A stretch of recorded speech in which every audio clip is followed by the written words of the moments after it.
ಕ್ರಮೇಣ ಅಶ್ವಿತಾಳ ಕಾಲು ನೋವು ಕಡಿಮೆಯಾಯಿತು. ನಂತರದ ದಿನಗಳಲ್ಲಿ ಅಶ್ವಿತಾ, ಆಕಾಶ್ ಮತ್ತು ಆಶೀಶ್ ಮೂವರು ಒಳ್ಳೆಯ ಸ್ನೇಹಿತರಂತಿದ್ರು. ಆಗಾಗ ಫಿಲ್ಮ್, ಶಾಪಿಂಗ್ ಎಂದು ಅಲೆಯುತ್ತಿದ್ದರು. ಅಶ್ವಿತಾ ಆಕಾಶ್ನ ಸಾಂಗತ್ಯದಲ್ಲಿ ಅದೆಷ್ಟು ಬದಲಾಗಿದ್ಲೆಂದರೆ ಅವಳಿಗೆ ಆಶ್ಚರ್ಯ ಎನಿಸುವಷ್ಟು. ಅವಳು ಕಾಲೇಜ್ ಮುಗಿದ ನಂತರ ಆಕಾಶ್ ಮತ್ತವನ ಸ್ನೇಹಿತರ ಜೊತೆ ಸಮಯ ಕಳೆಯುತ್ತಿದ್ದಿದ್ದೇ ಜಾಸ್ತಿ.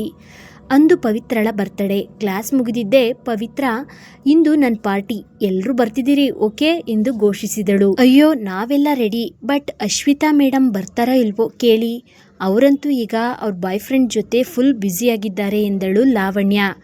ಬಾಯ್ ಫ್ರೆಂಡೂ ಅಲ್ಲ ಏನೂ ಅಲ್ಲ, ವಿ ಆರ್ ಜಸ್ಟ್ ಫ್ರೆಂಡ್ಸ್ ಅಷ್ಟೇ ಎಂದಳು.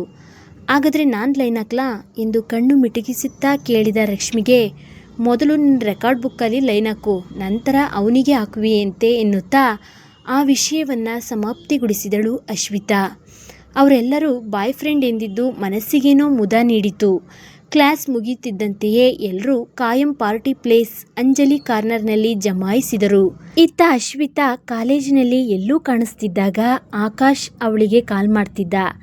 ಸ್ನೇಹಿತರ ಜೊತೆ ಸೇರಿ ಹೋದ ಅಶ್ವಿತಾಳಿಗೆ ಕಾಲ್ ಬಂದಿದ್ದು ತಿಳಿಲೇ ಇಲ್ಲ. ಆ ಕಡೆ ಆಕಾಶ್ ತುಂಬ ಗಾಬರಿಯಾಗಿದ್ದ. ಏಕೆಂದರೆ ಅಶ್ವಿತಾ ಯಾವಾಗಲೂ ಬಾಯ್ ಹೇಳಿಯೇ ಮನೆಗೆ ಹೋಗ್ತಿದ್ಲು. ಆಗಾಗ ಒತ್ತಾಯ ಮಾಡಿ ಅವನನ್ನು ಮನೆಗೆ ಕರೆದೊಯ್ತಿದ್ಲು. ಅವರಿಬ್ಬರು ಅದ್ಯಾವುದೋ ಮಾಯದ ಗಳಿಗೆಯಲ್ಲಿ ಸ್ನೇಹಿತರಾಗಿದ್ದರು. ಆಕಾಶ್ ಅಶ್ವಿತಾಳನ್ನು ತುಂಬ ಪ್ರೀತಿ ಕಾಳಜಿಯಿಂದ ಕಾಯುತ್ತಿದ್ದ. ಅವಳಿಗೆ ಸಣ್ಣ ನೋವಾದರೂ ತಾನೂ ಬೇಜಾರು ಮಾಡ್ಕೊಳ್ತಿದ್ದ. ತನ್ನ ಪ್ರತಿ ನೋವು ನಲಿವನ್ನು ಅವಳ ಬಳಿ ಹಂಚಿಕೊಂಡು ಹಗುರಾಗುತ್ತಿದ್ದ. ಕೆಲವೊಮ್ಮೆ ಭಾವುಕನಾಗಿ ನೀನು ನನ್ನ ಜನ್ಮಾಂತರದ ಗೆಳತಿ ಎನ್ನುತ್ತಿದ್ದ. ಏನನ್ನೋ ಹೇಳಲು ಹೋಗಿ ಸುಮ್ಮನೆ ಮೌನವಾಗ್ತಿದ್ದ. ಅವಳು ಅಷ್ಟೇ, ಅವನೆಲ್ಲ ಮಾತಲ್ಲಿ ತಲ್ಲೀನಲಾಗುತ್ತಿದ್ಲು.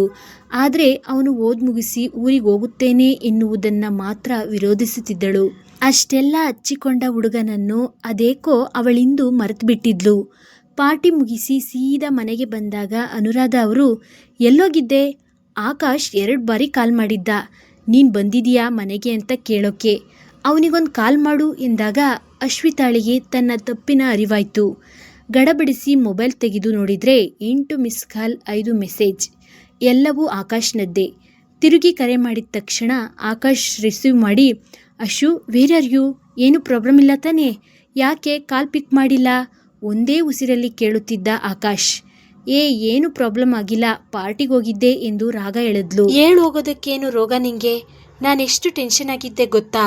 ಇನ್ನೂ ಇಲ್ಲೇ ಇದ್ದು ನಿನಗೋಸ್ಕರ ಕಾಯ್ತಿದ್ದೀನಿ ನೋಡು, ಬುದ್ಧಿ ಇಲ್ಲ ನನಗೆ. ಮತ್ತೆ ನಿನ್ನ ಜೊತೆ ಮಾತಾಡಲ್ಲ, ಗುಡ್ ಬಾಯ್ ಎಂದು ಕಾಲ್ ಕಟ್ ಮಾಡಿದ. ಅವನ ಈ ಕೋಪವನ್ನು ಎಂದೂ ನೋಡಿರದ ಅಶ್ವಿತಾ ಬೆವತು ಹೋದಳು. ಅವನಿಗೆ ಪುನಃ ಕಾಲ್ ಮಾಡಿದ್ರೂ ಅವನು ರಿಸೀವ್ ಮಾಡಲಿಲ್ಲ. ಸಾರಿ ಎಂದು ಒಂದರ ಹಿಂದೊಂದು ಮೆಸೇಜ್ ಮಾಡಿದ್ರೂ ಅವನಿಂದ ಪ್ರತ್ಯುತ್ತರ ಇಲ್ಲ. ಅಶ್ವಿತಾಳ ಕೊರಳು ಉಬ್ಬಿತು, ಕಣ್ಣಲ್ಲಿ ನೀರು ತುಂಬಿ ಕೆನ್ನೆಗಿಳಿಯುತ್ತಿತ್ತು. ಹಾಗೆ ಅಳುತ್ತಾ ಬೆಡ್ ಮೇಲೆ ಬಿದ್ದುಕೊಂಡಳು. ಇಷ್ಟೊತ್ತಾದರೂ ಅಕ್ಕ ಯಾಕೆ ರೂಮಿಂದ ಹೊರಬರ್ತಿಲ್ಲ ಎಂದು ಆಶೀಶ್ ಅಶ್ವಿತಾಳ ರೂಮಿನೊಳಗೆ ಕಾಲಿಟ್ಟ.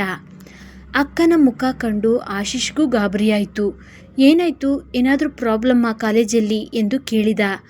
ಹಾಗೇನಿಲ್ಲ, ಆಕಾಶ್ ನನ್ನ ಜೊತೆ ಮಾತಾಡ್ತಿಲ್ಲ ಎಂದಳು ಅಳುತ್ತಾ. ಆಶೀಶ್ ನಗುತ್ತಾ, ಗ್ರೇಟ್ ಕಣೋ ಗೆಳೆಯ, ಕಲ್ಲಿನ ಕಣ್ಣಲ್ಲೂ ಮಳೆ ತರಿಸ್ಬಿಟ್ಟೆ ಎಂದ. ಈ ಮಾತಿಗೆ ಅಕ್ಕ ಎದ್ಬಂದು ಹೊಡಿತಾಳೆ ಅಂದ್ಕೊಂಡಿದ್ದ. ಆದರೆ ಅಶ್ವಿತಾ ಏನನ್ನೂ ಹೇಳದೆ ಮೂಗನ್ನು ಸುರಸರ ಮಾಡ್ತಿದ್ಲು. ಆಶೀಶ್ಗೆ ಅವಳ ಮೇಲೆ ಕನಿಕರ ಬಂದು ಹತ್ತಿರ ಹೋಗಿ ಭುಜ ಬಳಸಿ, ಏನಕ್ಕ ನೀನು ಅಳೋದೇಕೆ? ನೀನು ಎಷ್ಟು ಸ್ಟ್ರಾಂಗ್ ಗರ್ಲ್, ಇಷ್ಟು ಸಾಫ್ಟ್ ಆಗೋದು ಅಂದ್ರೇನು? ಅದು ಅಲ್ಲದೆ ಅವನಿಗಾಗಿ ನೀನು ಯಾಕೆ ಅಳ್ತೀಯ? ಡೂ ಯು ಲವ್ ಹಿಮ್ ಎಂದು ಕೇಳಿದ. ಲವ್ ಇಲ್ಲ ಏನಿಲ್ಲ, ಅವನಿಗೆಷ್ಟು ಸೊಕ್ಕು, ಮಾತಾಡಿಲ್ಲ ಅಂದರೆ ಕತ್ತೆ ಬಾಲ ಕುದುರೆ ಜುಟ್ಟು, ನನ್ನ ಕಣ್ಣಲ್ಲೇ ನೀರು ಹಾಕಿಸ್ತಾನೆ. ಅವನ ಜೊತೆ ಯಾರಿಗೆ ಬೇಕು ಮಾತು? ವೆಯ್ಟ್ ಆಶೀಶ್, ಫ್ರೆಶ್ ಆಗಿ ಬರ್ತೀನಿ, ಇಬ್ಬರೇ ಸೇರಿ ಕೇರೆ ಮಾಡೋಣ ಎನ್ನುತ್ತಾ ರೊಯ್ಯನೆ ಎದ್ದು ಬಾತ್ರೂಮ್ಗೆ ನಡೆದಳು ಅಶ್ವಿತಾ. ಅಕ್ಕ ಅದೆಷ್ಟು ಬದಲಾಗಿದ್ದಾಳೆ ಎಂದುಕೊಂಡ ಆಶೀಶ್. ಕೇರ ಮಾಡ್ತಿದ್ರು ಅಶ್ವಿತಾ ಆಗಾಗ ಮೊಬೈಲ್ ನೋಡ್ತಿದ್ದಳು. ಅತ್ತ ಆಕಾಶ್ ಚಡಪಡಿಸ್ತಿದ್ದ. ನಾನೇಕೆ ಇಷ್ಟು ಒರಟಾಗಿ ಮಾತಾಡಿದೆ? ಪಾಪ ಅವಳದೇನು ತಪ್ಪು? ಅವಳಿದ್ದಿದ್ದು ಯಾವಾಗಲೂ ಹಾಗೆ ಅಲ್ವೇ? ಯಾರೊಂದಿಗೂ ತಲೆಬಾಗದ ಅವಳು ನನಗಾಗಿ ಅದೆಷ್ಟು ಸಾರಿ ಕೇಳಿದ್ಲು. ಪಾಪ ಅದೆಷ್ಟು ನೊಂದಿದ್ದಾಳೋ ಎಂದುಕೊಳ್ಳುತ್ತಾ, ಸಾರಿ ಕಣೆ ಗೂಬೆ ಎಂದು ಮೆಸೇಜ್ ಕಳುಹಿಸಿದ. ಮೊಬೈಲ್ನಲ್ಲಿ ಟಿನ್ ಸೌಂಡ್ ಮಾಡಿದ್ದೆ ಮೊಬೈಲ್ನೆತ್ತಿ ನೋಡಿದಳು. ಅವಳ ಮುಖ ಹೂವಿನಂತೆ ಅರಳಿದ್ದನ್ನು ನೋಡಿಯೇ ಆಶೀಶ್ ಆಕಾಶ್ ಮೆಸೇಜ್ ಮಾಡಿದ್ನಾ ಎಂದು ಕೇಳಿದ. ಹ್ಞೂ ಕಣೋ, ನೀನೊಬ್ಬನೇ ಆಟ ಆಡು ಈಗ ಎನ್ನುತ್ತಾ ಮೊಬೈಲ್ ಹಿಡಿದು ಓಡಿದಳು. ಅವಳ ಈ ಖುಷಿ ನೋಡಿದ ಆಶೀಶ್ ಅಕ್ಕ ಆಕಾಶ್ನನ್ನ ಲವ್ ಮಾಡ್ತಿದ್ದಾಳೆ ಎಂದೇ ನಿರ್ಧರಿಸಿದ. ಅಂದು ರಾತ್ರಿ ಅಶ್ವಿತಾ ತುಂಬ ಹೊತ್ತು ನಿದ್ದೆ ಇಲ್ಲದೆ ಹೊರಳಾಡುತ್ತಿದ್ಲು. ಸ್ನೇಹಿತರು ಆಶೀಶ್ ಹೇಳಿದಂತೇನಾದರೂ ನಾನು ಆಕಾಶ್ನನ್ನ ಪ್ರೀತಿಸುತ್ತಿದ್ದೇನಾ ಎಂದು ತನ್ನನ್ನೇ ಪ್ರಶ್ನಿಸಿಕೊಂಡಳು ಅಶ್ವಿತಾ. ಹೌದು ಎಂದು ಒಳಮನಸ್ಸು ಹೇಳಿದಂತಾಯ್ತು. ಮತ್ತೆ ಆಕಾಶ್ ನನ್ನನ್ನು ಪ್ರೀತಿಸುತ್ತಿದ್ದಾನಾ? ಪ್ರೀತಿಸ್ತಿದ್ರೆ ನೀನು ಅವನಿಗೆ ತಿಳಿಸದೆ ಪಾರ್ಟಿಗೋಗಿದ್ದೆ ಎಂದು ಅಷ್ಟು ರಂಪ ಮಾಡ್ತಿದ್ನಾ? ಅವನು ನಿನ್ನನ್ನು ಪ್ರೀತಿಸುತ್ತಿದ್ದಾನೆ ಇನ್ನೂ ತಿಳಿದಿಲ್ವಾ ಹುಚ್ಚಿ ಎಂದು ಮನಸ್ಸು ಅಣುಕಿಸಿದಂತಾಯ್ತು. ಹೌದು, ನಾನು ಆಕಾಶ್ನನ್ನ ಪ್ರೀತಿಸುತ್ತಿದ್ದೇನೆ. ನನ್ನ ಮನಸ್ಸಿನ ಭಾವನೆಯನ್ನು ನಾಳೆ ಅವನಿಗೆ ಹೇಳಲೇಬೇಕು. ಹಳ್ಳಿಗೋಗೋ ಅವನನ್ನು ತಡಿಬೇಕು ಎಂದುಕೊಂಡವಳೆ. ನಾಳೆ ನಾನು ನೀನು ಇಬ್ಬರೇ ಒಂದು ಲಾಂಗ್ ರೈಡ್ ಹೋಗಬೇಕು. ನಾಳೆ ಕಾಲೇಜ್ ರಜಾ ನಮ್ಮಿಬ್ಬರಿಗೂ. ಏನಾದರೂ ಕಾರಣ ಹೇಳಿ ಕೈ ಕೊಟ್ಟರೆ ಸಾಯಿಸ್ಬಿಡ್ತೀನಿ ನಿನ್ನ ಎಂದು ಆಕಾಶ್ಗೊಂದು ಮೆಸೇಜ್ ಹಾಕಿ ಅವನಿಗೆಷ್ಟು ಖುಷಿಯಾಗ್ಬೋದು ನಾನು ಅವನನ್ನು ಇಷ್ಟಪಡ್ತಿದ್ದೀನಿ ಅಂತ ಹೇಳಿದ್ರೆ ಎಂದು ಯೋಚಿಸುತ್ತಾ ಆಕಾಶ್ನ ನೆನಪೊಂದಿಗೆ ಸಿಹಿಗನಸು ಎಣೆಯುತ್ತಾ ಮಲಗಿದಳು ಅಶ್ವಿತಾ. ಒಮ್ಮೆ ಅವನು ನನ್ನ ಪ್ರೀತಿಯನ್ನು ಒಪ್ಪದೆ ಹೋದ್ರೆ ಎಂದು ಒಂದು ಕ್ಷಣವೂ ಯೋಚಿಸದೆ ನಿದ್ದೆಗೆ ಶರಣಾಗಿದ್ದಳು.